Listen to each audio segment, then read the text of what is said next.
Hello friends. इस video में हम एक न्यू कीवर्ड का यूज़ सीखेंगे फ्रेंड्स। ये जो एप्लीकेशन मैं ओपन किया हूँ एक कंसोल एप्लीकेशन है फ्रेंड्स। देख पा रहे हैं कि program dot C S file है और इसमें आपका एक मेन मेथड दिख रहा है, एक क्लास है जो प्रोग्राम है फ्रेंड्स।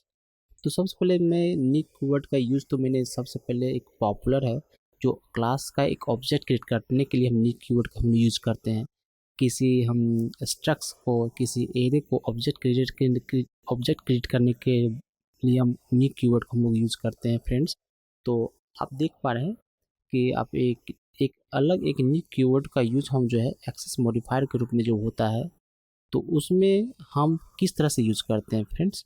सबसे पहले है क्लास में क्रिएट करता हूँ friends. Public class class a, इसमें एक मेथड डिक्लेयर करता हूँ वायर्ड math method a console dot write line implement कर दिया। इसमें दिखेगा क्लास ए, मेथड कौन है, मेथड ए। एक सेम क्लास बनाता हूँ फ्रेंड्स, इसको कॉपी कर लिया, इसको पेस्ट कर दिया। क्लास बी, इसका नाम दिया क्लास बी, इसमें मेथड ए रखेंगे और इसमें क्लास को देंगे बी।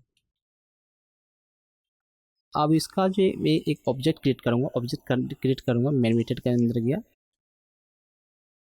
ऑब्जेक्ट न्यू, एक न्यू कीवर्ड का यहाँ पर हम लोग यूज़ करते हैं। क्लास का ऑब्जेक्ट क्रिएट किया हूँ एंड क्लास,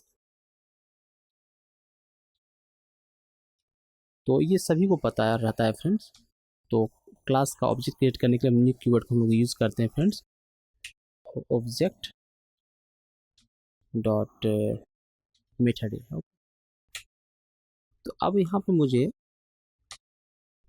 पे क्या करना है कि ये जो मेथड ए है, यदि हम क्लास ए को इसमें इनहेरिट कर देता हूँ, अभी तो कॉल हो जाएगा, अभी मैं रन करूँगा प्रोजेक्ट को तो रन हो जाएगा। मेथड जो क्लास बी का जो ऑब्जेक्ट है वो रन होगा।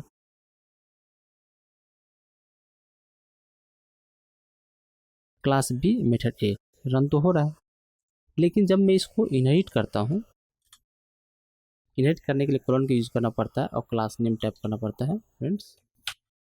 जब इस क्लास ए को इनहेरिट कर लिया तो यहाँ पे एक ग्रीन अंडरलाइन आ गया है फ्रेंड्स। तो ये इनहेरिट जो कर रहा है वार्निंग दे रहा है कि ऑलरेडी जो क्लास ए जो है डिक्लेयर किया गया ऊपर में क्लास ए में, तो लेकिन ये प्रॉब्लम इस रहा है कि इसको ये डिस्प्ले जब मैं करूँगा तो किसको करेगा। मेथड ए को वार्निंग कर रहा है कि इसको यदि मैं इस मेथड को यदि यूज़ करना चाहता हूँ, इसके लिए वर्चुअल कीवर्ड का यूज़ करना पड़ता है, इसको ओवरराइड कर लूँगा तो ये प्रॉब्लम सॉल्व हो जाएगा। यदि इसको हम वर्चुअल कीवर्ड का यूज़ किया हूँ, इसको ओवरराइड कर लूँगा, ओवरराइड कर लूँगा, इसको मैं यूज़ कर लूँगा। किसको यूज़ करूँगा, मेथड ए में जो इम्प्लीमेंट किया गया इसको क्या करे, इस मेथड ए को ये ओवरराइड कर रहा है, इसको नहीं दिखाकर इसको दिखाएगा। ठीक है, ये ओवरराइड कर रहेगा तो सेम रिजल्ट दिखेगा फ्रेंड्स।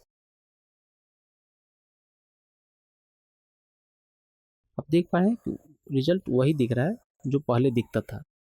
इस पहले वाले में तो मैं इसको इनहेरिट नहीं किया था तब मुझे ये रिजल्ट देखा, अब मैं इनहेरिट किया हूँ तो ओवरराइड कर रहा हूँ। अब मुझे वर्चुअल कीवर्ड का वो यूज़ नहीं करना है मुझे यहाँ पे, अब इसको भी ओवरराइड जो है इसको भी यूज़ नहीं करना है।